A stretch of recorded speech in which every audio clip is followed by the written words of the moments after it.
Hello, everyone. My name is Max Rice, and I'm partnered with Keaton Davis. And we read the book David and Goliath Underdogs, Misfits, and the Art of Battling Giants. I thought this was a really good read, and it wasn't too hard to read. It was pretty short, only 9 chapters. And I just think overall it had great messages that could be tied to leadership in a lot of different ways. And one thing I really liked about the book was each chapter had its own kind of story and message behind the story, and I'm definitely excited to explain what I thought about some of those stories. So, the first chapter, I'd say the main point was mostly about finding strengths from your weaknesses. So, I could say this definitely relates to leadership in a lot of ways because, the story in the book was that this coach had a young girls team, and not a lot of them had experience in for basketball. It was a girls basketball team, and not a lot of them had any basketball experience. So the coach, knowing this, the coach kind of switched up his strategies and decided to have the team press a lot, which was kind of unorthodox for a young middle school girls basketball team. And just other coaches in the league were not ready for that, and I think they won a lot of their games, although not none of them had basketball experience, and they were underdogs in most of their games. So that's kind of an example of taking one of your weaknesses and making it a strength by just either switching up your strategies and tactics or just finding a way to make it one of your strengths.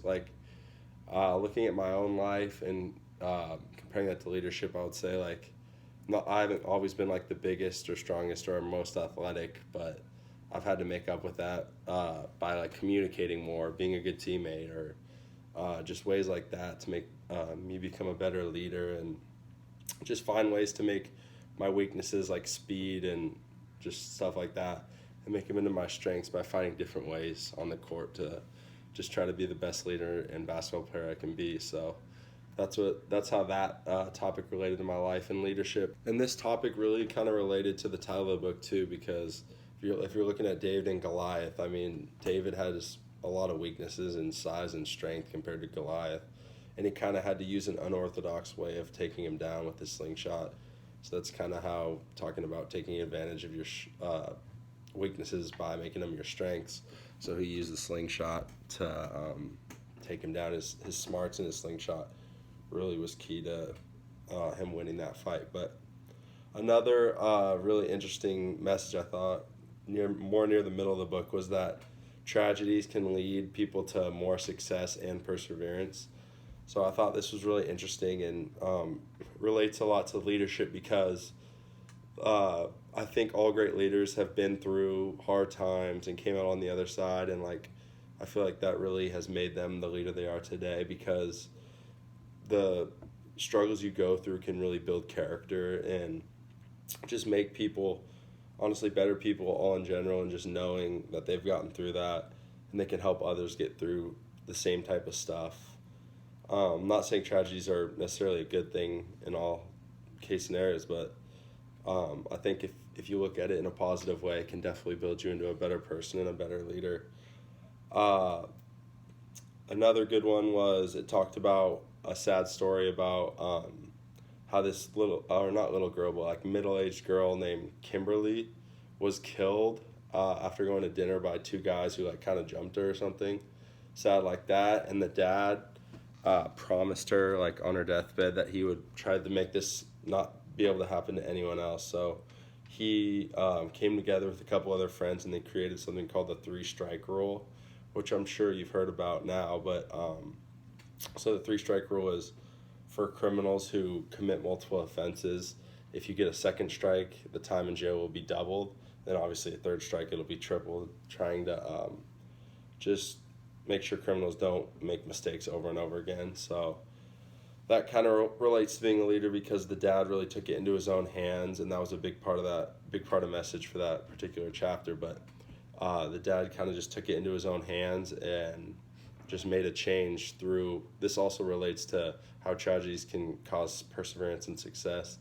That law probably would have never been created if the dad didn't go out and try to make a difference after his daughter was tragically killed. But so all the messages kind of tie into each other from chapter to chapter, but I just really liked how this book just had a lot of different stories and different messages behind the stories, and I really thought it was a good book to read if you're trying to become a better leader or just learn about life lessons and different things that can help you in life, because there's just a wide variety of information in this book. And I think Malcolm Gladwell did a good job of just keeping the reader interested, because I really was never bored with this book. And overall, I thought it had a lot of good messages and can be tied into leadership in a lot of different ways. But the main points I take away from this book and connect to leadership is find strengths within your weaknesses. So just if maybe you're not the best or biggest or strongest or fastest person,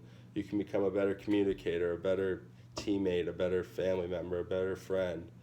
Uh, I'd say that's the biggest message within the book. Creating success and persevering through tragedies, and how tragedies aren't always bad in all ways, because you can take the good out of them and really just come out better on the other side. Although something could have really bad happened, you can still stay positive, and you can still be a better person from it no matter what happened. Even though you might have a lot of doubt of why it happened, you could still come out better on the other side. And it's just a great book overall, and I think a lot of people will get a lot of different messages from it. And just me personally, I think it was a great read, and I'm glad I got to read this book for sure. So thanks for listening. Hi guys, my name is Keaton Davis, and my partner was Max Rice, and we read David and Goliath: Underdogs, Misfits, and the Art of Battling Giants by Malcolm Gladwell. Max made a couple good points on the stuff that he took away. Um, one of the theories, a couple of the theories that he talked about. One of the first ones was taking a weakness and making it into a strength by switching up your tactics and strategies. So finding a disadvantage or weakness in your life, and then switching it and finding the advantages to you know maintain and find the positivity instead of just having it be a weakness in your life. And then how tragic events can often lead to success because the victim learns to persevere. When you're at the lowest of low in your life, and um, there's only one way, and that's up. So getting out of that hole that you're in, there's like I said, there's only one direction, and that's up and out. And then taking matter into your own hands. The story about the daughter who was jumped and killed, and the dad who does whatever he can to make sure nothing like that ever happens again. So I wanted to touch on couple different other ones from our book that we read. So one of the stories in our book was over the last 100 years, Paris has been the center of art culture in France. Art is taken differently over there, obviously, just because of the idea that it takes place in such a special place like Paris. Paris is known for its beauty and love, and so many opportunities to create something artistic. Um, so back then, artists had the same goal, and that was to get their personal art into the saloon or the salon, which was the gallery for art within France. And obviously, it's super competitive, being in a place like what France is and all that. But the only problem with that was the salon found its artists and wanted their artists to conform to what they believed what was true art. Um, the book described how real art was, and how it was very specific to what they wanted instead of what the artist wanted to create. Um, it forced artists to become like a little contributing piece to the bigger picture, or as the book stated, the little fish in the big sea. Um, Artists got tired of this and decided to create their own version of the salon with art that probably wouldn't have made it into the official one just because it was so different and it didn't conform with what the salon wanted.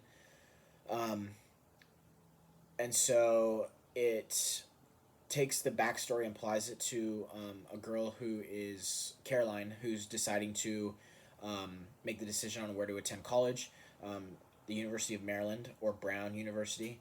Um, it was a difficult decision because most would obviously want to attend the school that looks most better on a job application. But the problem with that, in this case, Brown being the better school, she would be attending school with other students who were, valedictorians and 4.0 peers and stuff that, you know, relates to her in the same kind of way that, they're just as smart as she is. So she's kind of putting herself into a pool of people where she's just kind of like an average student opposed to like a school where if say she was to go to Maryland, then she's able to excel and exceed other students in a way. Um, if she chooses a higher school, then she becomes an average student. Um, she ended up by doing that. She ends up being a little fish in the big sea. Kind of like the idea of the art story. This whole theory, relates to leadership. By leaders don't always have to conform to the bigger idea. Most of the time, leaders perform their best action when the decision is based on following their hearts instead of following the rules or obligations listed by the higher power. In this case, the higher power being the school of choosing. Although it's not something that you'd expect, leaders don't have to be forced to complete something that makes them conform to an idea that they don't believe in. So obviously, Caroline's decision to go to a school where, she can be in a place where she can excel and be successful. It's okay to go to the path that's less traveled. Make your art, your own art, your own way. You don't have to have someone telling you how it's got to be or what it's got to be, and choose a school that you want to go to, and so forth. Um, and then another kind of topic that the book talked about that I found super interesting, and it just kind of relates to leadership. Um, is in one of the chapters we learned the effects of like dyslexia in a person. And so dyslexia is the inability to read and comprehend text. When we think of dyslexia, we immediately apply the victim as the underdog in most cases. Um, if someone has dyslexia, then immediately you're at some disadvantage to perform reading and comprehension. And in a world where everything is so competitive, you want to have you want to be able to do everything better than your competitor. So if you can't read and comprehend, then you're kind of already at a disadvantage. When in reality, that's not always the case. So David Bowie is one of the world's like best lawyers. He's credited in a lot of some big cases in history, and he had dyslexia. He had a young age. He realized that he had a hard time reading and comprehending, but instead of giving up, obviously he tried harder and went on to be one of the greatest lawyers of all time. He would listen to sentences, and his memory would become more of a useful tool than like comprehending it and then processing it. He would just listen to what was being said and then use it and store it in a memory. So different, I guess, different interpretation. Um, his greatest strength was in his ability to listen and keep everything he heard as a memory. He wasn't always successful. He often found times where he struggled, and this obviously it affected him in some kind of ways. This relates to what leadership is, by the kind of like what Max talked about in chapter one, finding your biggest weakness and then kind of diving down and digging and taking that weakness and finding your greatest advantages in it. And that's kind of what Bowie did. Is he knew that he couldn't read and comprehend stuff, but he didn't just give up there. He took that and created a situation where how can I comprehend differently than how normal people would comprehend. Um, and so he took that disadvantage and found the positive in it and created it as an advantage towards his life.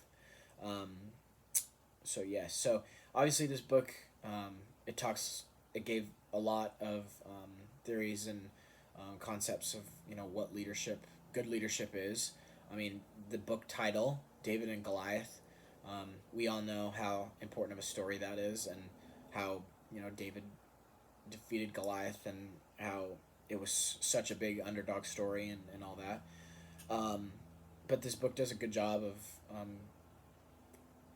talking about leadership abilities and how we can apply these to our lives and what we can take away and so forth. So, so thanks for listening.